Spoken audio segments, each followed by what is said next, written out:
우리나라 대통령이 머무는 곳을 청와대라고 부른다면 미국 대통령이 머무는 곳은 백악관이라고 말합니다. 이 백악관이 언제 지어졌는지 아십니까? 이 백악관은 미국의 두 번째 대통령이었던 존 애담스의 임기 때 백악관이 완공되었다고 합니다. 그리고 이 백악관 식당에 가면 이 존 애담스의 이 기도문이 새겨져 있다고 하지요. 존 애담스 대통령은 미국이 독립한 지 얼마 되지 않은 때에 이 정치적인 어려움을 떠올리면서 이렇게 하나님께 기도했다고 합니다. 하나님, 천국의 축복을 이 건물에 내려주소서. 오직 진실하고 지혜로운 사람만이 이곳에서 나라를 위해 일할 수 있게 해 주소서.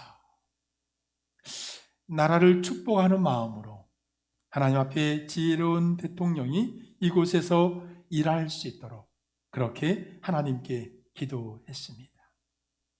그런데 지금 미국의 대통령을 보면 이 존 애덤스의 소망의 기도가 절실하지 않나. 오직 진실하고 지혜로운 사람이 대통령이 되어 나라를 위해 일하기 원했던 그의 소망의 기도가 얼마나 절실한지 모릅니다. 여러분은 인생 가운데서 소망하는 것이 무엇입니까? 여러분 마음 가운데 정말 인생에 가장 소망하는 것, 우리가 인생에 가장 소망하는 것이 있다면 그것은 바로 오직 하나님 나라밖에 없다고 믿습니다. 그 하나님 나라를 소망하는 우리의 믿음 속에 그 믿음으로 저 나라를 소유할 수 있는 하나님의 자녀가 되시기를 주님의 이름으로 축원합니다. 죽음은 존재하지 않는다는 이 과학 이론이 발표된 적이 있습니다. 죽음은 존재하지 않는다. 이 말이 안 되지 않습니까? 의학 박사이면서 과학자인 이 로버트 란자의 이론인데 그는 이렇게 설명을 합니다. 대부분 인간은 죽음을 두려워한다. 사람들은 눈에 보이는 육체만을 생각하고 육체가 죽기 때문에 인간이 죽는다고 생각을 한다. 하지만 죽음은 우리에게 생각하는 것처럼 그런 끝이 아니다. 과학자 로버트 란자는 이 죽음이라고 하는 것이 끝이 아니라는 거죠. 왜 이런 이론을 주장하게 되었냐면 그가 의학 박사로서 사람이 사망 선고를 받을 때 두뇌에 20와트의 에너지가 남아 있더라는 겁니다. 그는 이 20와트의 에너지가 이 세상에서 다른 세상으로 이동하게 하는 에너지가 되더라는 거죠. 우리는 흔히 육체의 죽음을 이렇게 부릅니다. 이 세상을 떠난다라고 말합니다. 다시 말해서 이 세상이 아닌 다른 세상으로 이동한다는 말입니다. 혹 여러분들이 이 세상을 떠난다면 여러분들은 어디에 갈 거라고 생각하십니까? 오늘 우리가 이 세상을 떠나면 우리는 과연 어디에 갈 것인가? 분명한 것은 이 세상이 아닌 다른 세상이 존재하고 있다는 것을 과학자의 이론으로도 우리가 알 수 있다면 우리에게 죽음이라고 하는 것은 끝이 아니라 하나님 나라로 들어가는 관문이 될 수 있다는 거지요. 또 다른 삶으로 들어가는 통로가 된다는 것입니다. 이런 의미에서 오늘 말씀을 통해 우리가 기억해야 될 중요한 포인트가 하나 있습니다. 오늘 본문 3절 말씀에 음행과 온갖 더러운 것과 탐욕 이 세 가지를 들면서 이런 것들은 이름조차 부르지 말라고 우리에게 경고하고 있습니다. 그리고 5절 말씀에 왜 그래야 되는지 이렇게 설명을 합니다. 우리 5절 말씀을 같이 한번 읽어볼까요? 함께 읽습니다. 시작. 너희는 정녕 이것을 알거니와 음행하는 자나 더러운 자나 탐하는 자 곧 우상 숭배자는 다 그리스도와 하나님의 나라에서 기업을 얻지 못하리니. 우리가 이런 것들을 다 우리가 이름조차 부르지 말아야 할 이유가 뭐냐, 이렇게 말합니다. 하나님의 나라를 기업으로 얻을 수 없기 때문이라는 것입니다. 여기 나오는 하나님의 나라는 이 천국, 예수님이 공생애를 시작하면서 처음 하신 말씀이 바로 이 천국 아닙니까? 마태복음 4장 17절 말씀에 주님께서 이렇게 말씀하셨어요. 우리 같이 읽어볼까요? 읽습니다. 함께 시작. 이때부터 예수께서 비로소 전파하여 이르시되 회개하라, 천국이 가까이 왔느니라. 예수님이 사역을 처음 시작하셨을 때 가장 중요하게 여겼던 것이 뭐냐? 그것이 바로 천국이라는 거지요. 그래서 우리 주님이 처음부터 하나님 나라에 초점을 맞췄다면 우리 신앙생활도 당연히 하나님 나라에 초점을 맞춰야 한다고 믿습니다. 그래서 우리가 음행과 더러운 것과 탐욕을 피하는 이유가 뭐냐면 하나님 나라를 기업으로 받는데 이것이 가장 중요한 우리의 믿음이라는 거지요. 그런가 하면 또 한 가지는 본문 5절 말씀을 뒤집어 보면 우리 내면의 음행과 더러운 것과 탐욕들이 찾아올 때 이것을 이겨낼 수 있는 강력한 무기가 있는데 그것이 뭐냐면 하나님 나라를 소망하는 데 있다는 것입니다. 오늘 저와 여러분, 우리가 하나님 나라를 소망하고 있습니까? 그 소망이 우리로 온전한 삶을 살도록 이끌어 갈 줄로 믿습니다. 이스라엘의 고대 요새였던 이 마사다라고 하는 요새에서 고고학자들이 이 발굴 작업을 하다가 거기서 작은 씨앗 하나를 발견했다고 합니다. 그 씨앗은 예수님 당시 존재했던 것으로 추정되는 이 대추야자 씨앗이었습니다. 약 2000년 가까이 메마른 땅에 잠들어 있었던 그런 씨앗이었습니다. 대부분의 사람들은 이 씨앗을 단순한 유물로 여겼습니다. 생명이 없는 죽은 씨앗이라고 생각을 했던 것입니다. 그런데 2005년 한 연구팀이 그 씨앗을 땅에 심었습니다. 물을 주고 햇볕을 비추고 기다렸더니 놀라운 일이 벌어졌어요. 딱딱했던 굳어있던 이 씨앗에서 초록싹이 올라왔습니다. 2000년의 침묵을 깨고 생명이 자라난 것입니다. 사람들은 이 나무의 이름을 메두셀라라고 그렇게 불렀다고 합니다. 성경에서 가장 오래 산 인물의 이름을 따서 지었다고 하지요. 무드셀라, 메두셀라 나무라고 부른다고 합니다. 우리의 믿음도 마찬가지입니다. 우리의 믿음 안에는 분명한 소망이 있습니다. 이 소망을 우리가 믿음으로 잃지 않으면 반드시 하나님께서 이루시는 놀라운 역사를 허락해 주신다는 것입니다. 2차 세계대전 때 독일의 지하 감옥에 이런 글이 쓰여 있었다고 합니다. 나는 태양이 보이지 않을 때도 태양을 믿었으며 나는 하나님이 침묵하고 계실 때도 그분을 믿었습니다. 태양이 보이지 않지만 태양이 있는 것을 믿었고 주님이 보이지 않고 주님이 침묵하고 계실 때도 나는 그분을 믿었다고 그렇게 쓰여 있었다고 합니다. 세상을 막 사는 사람들을 보면 이유는 딱 한 가지입니다. 하나님 나라에 대한 소망이 없기 때문이지요. 장차 다시 오실 예수 그리스도, 그분을 말미암아 완성될 하나님 나라를 소망하는 사람들은 절대로 막 살지 않습니다. 깨끗하게 살려고 몸부림칩니다. 오늘날 교회의 위기는 다른 데 있지 않습니다. 교회가 변질되고 교회가 타락한 이유는 하나님 나라에 대한 소망이 얕아졌기 때문이라는 거지요.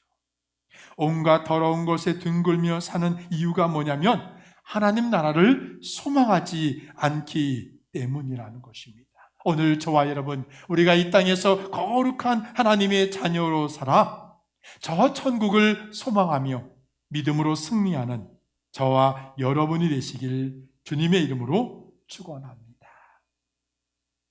가장 유명한 심리학 실험 중에 하나가 이 마시멜로 실험이라고 합니다. 이 실험은 4살짜리 아이들에게 마시멜로를 주고 먹지 않고 기다리면 더 큰 보상을 주겠다고 이야기를 합니다. 이 실험의 결과 15분을 기다린 아이들이 3초도 기다리지 못한 아이들보다 월등한 수능 점수를 받더라는 거죠. 이 실험을 처음 시행한 미셸 박사는 중요한 한 가지를 발견했습니다. 아이들의 참을성을 결정하는 것은 이 마시멜로를 바라보는 시선이라는 것입니다. 마시멜로의 유혹을 견디는 아이들은 눈앞에 마시멜로를 보지 않으려고 애를 썼다는 거죠. 그러나 유혹을 이기지 못한 아이들은 오히려 마시멜로를 똑바로 쳐다보며 자신감을 드러냈지만 결국 유혹을 이겨내는 현명한 방법은 유혹에 맞서는 것이 아니라 유혹을 피해야 한다는 결론을 내렸습니다. 우리가 세상 온갖 더러운 것과 유혹으로부터 우리를 지키려면 우리가 세상을 바라보는 우리의 시선을 돌려 우리의 본향인 천국을 바라보아야 할 줄로 믿습니다. 그러면 우리의 소망을 들고 우리가 이 세상 유혹을 이겨나갈 수 있다는 거지요. 매일 눈앞에 보이는 죄의 유혹에 현혹되지 말고 반드시 가야 할 저 천국을 바라보며 믿음으로 승리하는 저와 여러분이 되시길 주님의 이름으로 축원합니다. 여러분 안에 저 하늘나라에 대한 소망이 있습니까? 그렇다면 우리는 이 세상에서 막 사서는 안 된다는 거죠. 그렇다면 우리가 어떻게 살아야 하나님 나라를 누릴 수 있는지, 우리가 어떻게 살아야 저 하늘나라를 우리가 소유할 수 있는지 오늘 말씀을 통해 함께 생각해 보기를 원합니다. 첫째로 하나님 나라는 당당함으로 누려야 한다는 것입니다. 하나님 나라의 당당함을 생각하면 우리가 이 다니엘을 생각할 수 있습니다. 겉으로 다니엘은 자기 나라가 망하고 바벨론의 포로로 끌려간 사람입니다. 그런데 다니엘의 겉모습은 전혀 바벨론 왕의 통치 안에 놓여 있지 않았다는 거죠. 왜냐하면 하나님의 다스림을 그가 누렸기 때문이라는 것입니다. 그래서 다니엘서 2장 37절 말씀에 그가 이렇게 말합니다. 왕이여, 왕은 여러 왕들 중에 왕이시라. 그런데 그 다음에 이렇게 말합니다. 하늘의 하나님이 나라와 권세와 능력과 영광을 왕에게 주셨고, 이게 무슨 말이냐면 왕의 권세가 대단하지만 그 모든 권세를 하나님께서 왕에게 주셨다는 거죠. 하나님께서 주셨다는 것입니다. 다니엘은 겉으로 보여지는 사람의 영향을 받지 않고 하나님의 영향을 받으니까 그는 결코 세상에 굴복되지 않았다는 것입니다. 왕의 진미로 자신을 더럽히지 않기 위해 그가 당당히 왕의 진미를 거절합니다. 왕을 섬기지 않고 다른 신을 섬기면 사자굴에 던져진다는 사실을 두려워하지가 않고 그가 당당히 예루살렘을 향해 하루 3번씩 기도하는 자리로 나아갔다고 말합니다.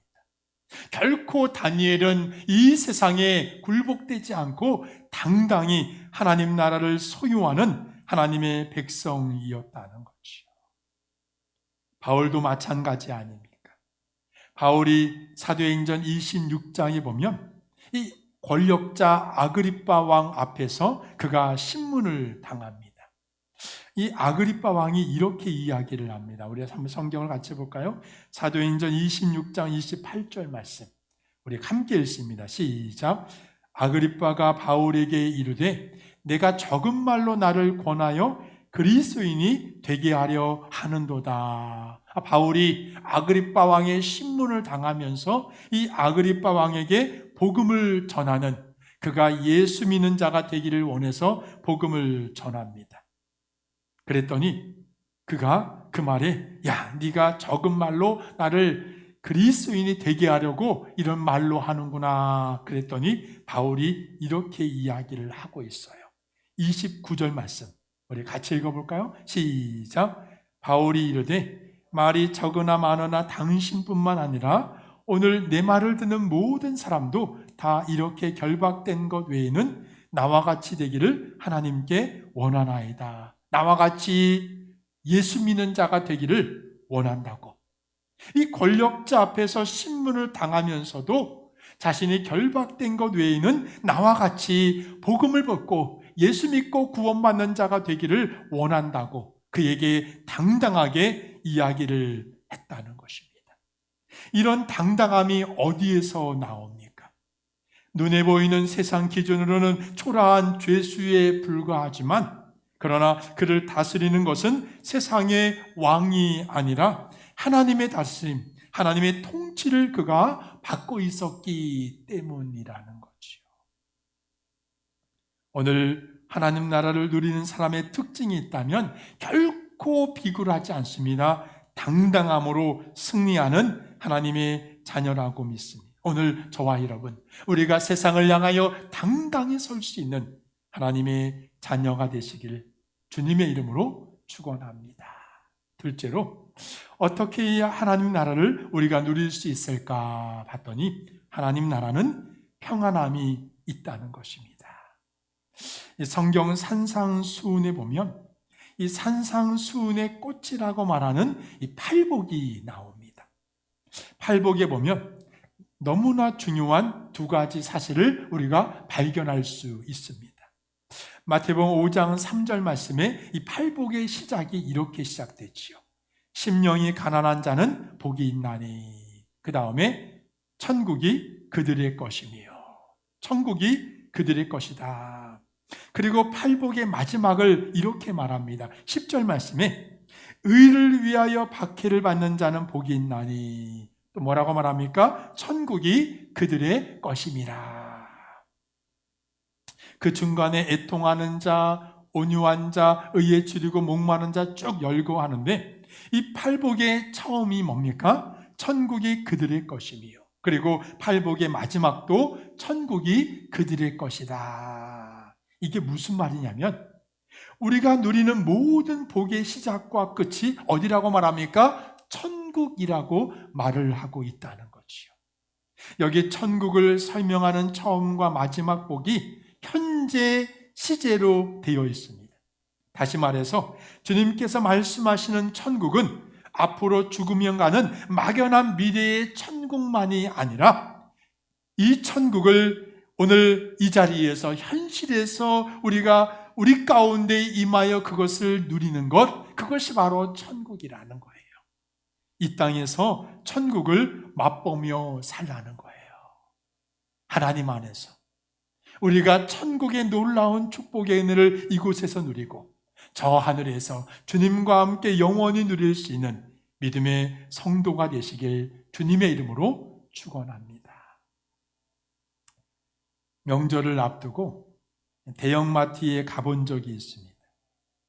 사람들이 카트를 밀며 분주하게 오가는 가운데 한쪽 시식 코너에서는 맛있는 냄새를 풍기며 한번 드셔보라고 권합니다. 종이컵에 담긴 떡갈비, 이쑤시개에 꽂혀 있는 오뎅, 작은 컵에 담겨 있는 사골 굴물. 사실 이것은 한 끼 식사가 아니라 맛보기에 불과합니다. 시장한 배를 채우기에는 턱없이 부족하지요. 그런데도 그 한 입을 먹는 순간 우리는 압니다. 아, 이거 맛있네.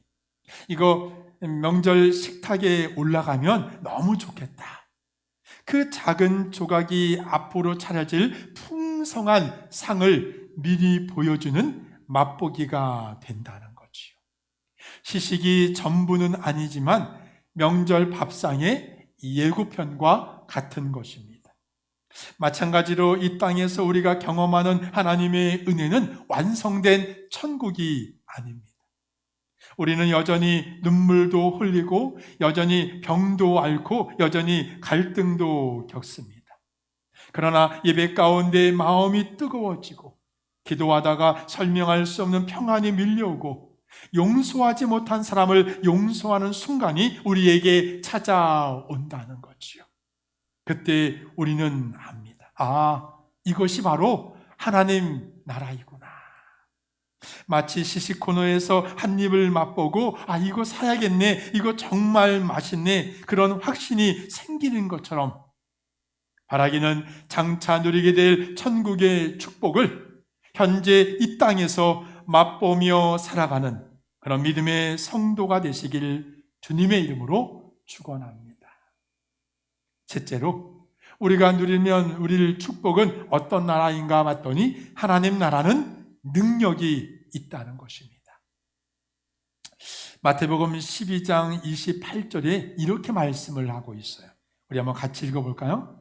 함께 읽습니다. 시작. 그러나 내가 하나님의 성령을 힘입어 귀신을 쫓아내는 것이면 하나님의 나라가 이미 너희에게 임하였느니라. 10장 7절 말씀에도 이렇게 말합니다. 우리 같이 읽어볼까요? 시작.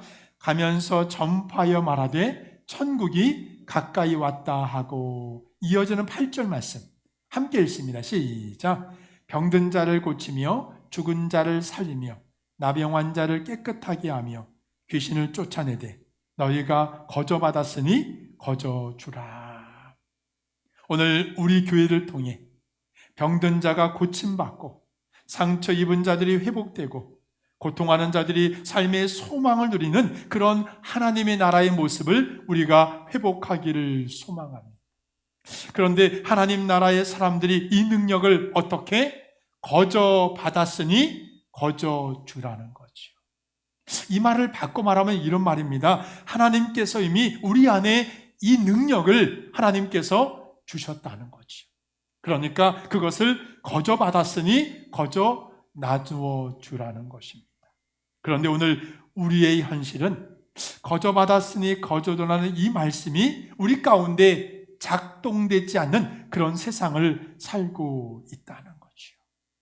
바라기는 우리 교회 안에 하나님이 선포하신 이 하나님 나라의 원리, 거저받았으니 거저주라, 이 원리가 그대로 재현되는 그런 능력의 교회, 능력의 성도가 되시길 주님의 이름으로 축원합니다.